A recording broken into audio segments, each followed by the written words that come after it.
This is the video of that scene. A truck crashed and overturned near Democracy Boulevard. In some cases, the shortage has caused students to arrive to school early so that their bus driver can pick up another set of kids. Artificial intelligence has become a prominent focal point in the world of technology. A historic day here at the federal courthouse, where for the first time, a former president is being criminally charged. More than 1,200 people have applied during this hiring cycle, almost half without college credit. Here at University Park, faces charges of strangulation and harassment.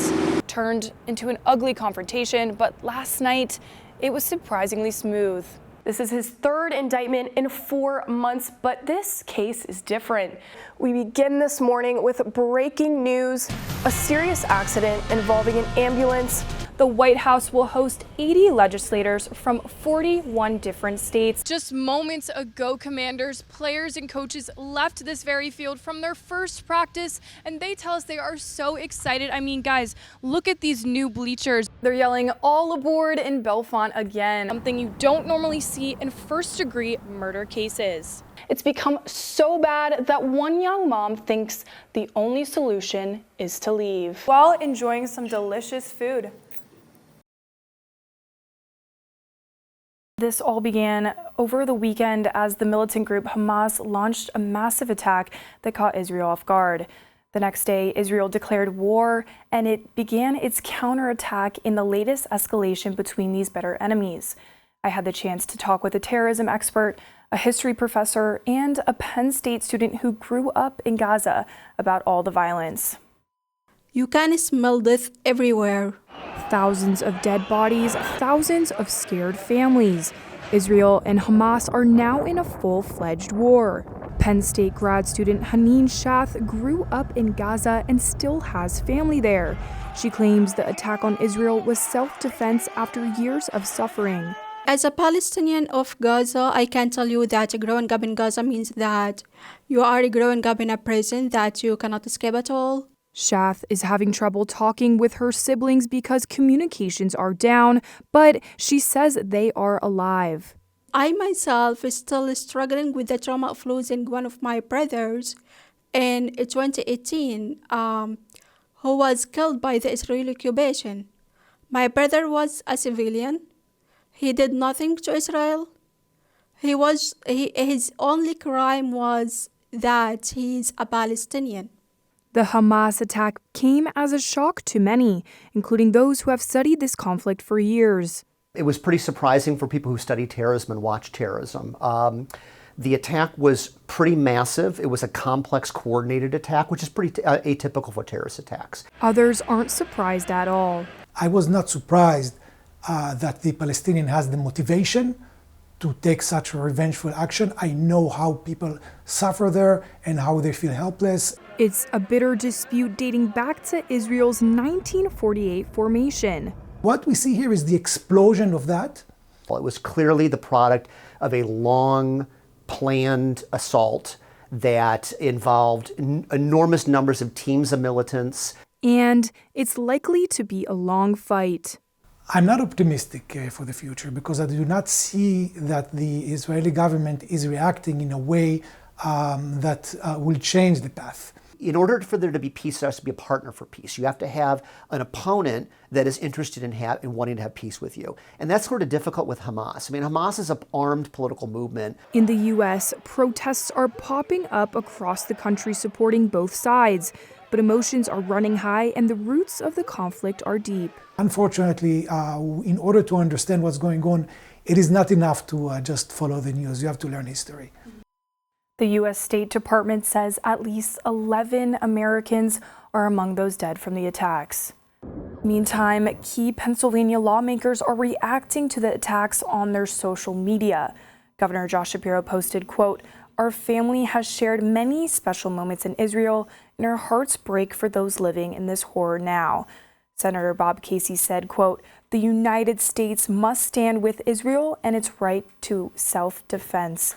And Senator John Fetterman said, quote, "I forcefully condemn these cowardly, horrifying, and unprovoked attacks on Israel by Hamas." It's violating, it's extremely violating. Caitlin Cannon's nightmare began 5 years ago. The 2016 Penn State graduate, who was also a Center County Report journalist, was stunned to find out intimate pictures of her had been posted on a porn website, pictures she sent to her then boyfriend.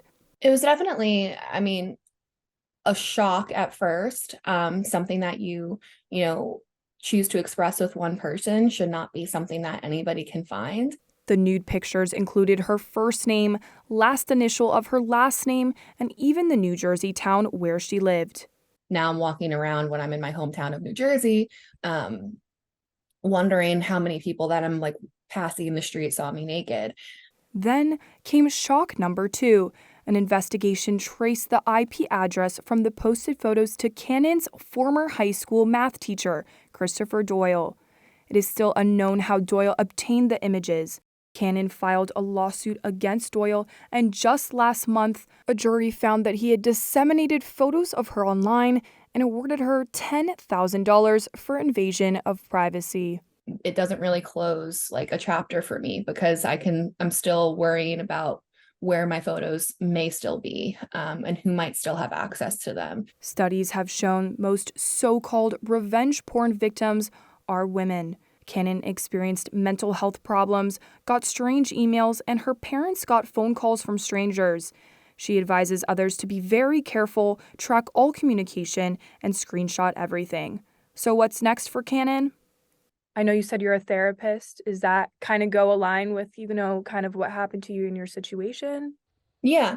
Oh, absolutely. Throughout this whole process, it made me feel very passionate about helping in whatever way I can for this cause specifically. And for me, that meant becoming a therapist, trying to create more resources for people that go through something similar. A positive new chapter to a story that started out as a nightmare.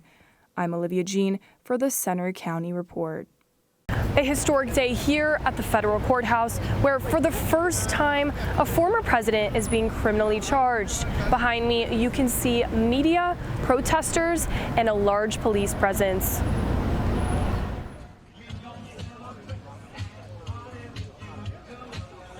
Some people are cheerful today, others are not. Leading up to Trump's arrival in the nation's capital, groups on both political sides rallied in front of the court. This to me is sort of the culmination of the last few years. I wanted to be here to see it myself. Trump arrived by motorcade directly from the airport, taking an underground tunnel to avoid the crowd.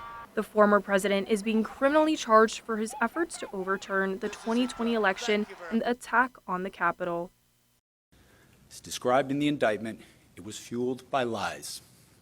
Trump is being charged for conspiracy to defraud the United States, conspiracy to obstruct an official proceeding, conspiracy against the right to vote, and the attempt to obstruct and impede the certification of the electoral vote. The charges have divided some Americans.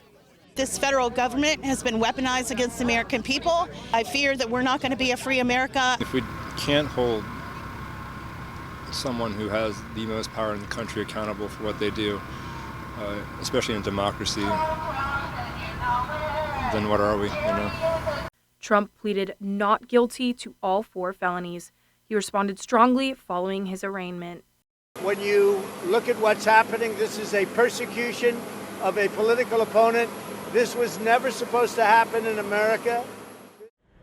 Despite this arraignment, the former president is still going forward with re-election, and he's currently leading in the polls. For NBC4, I'm Olivia Jean.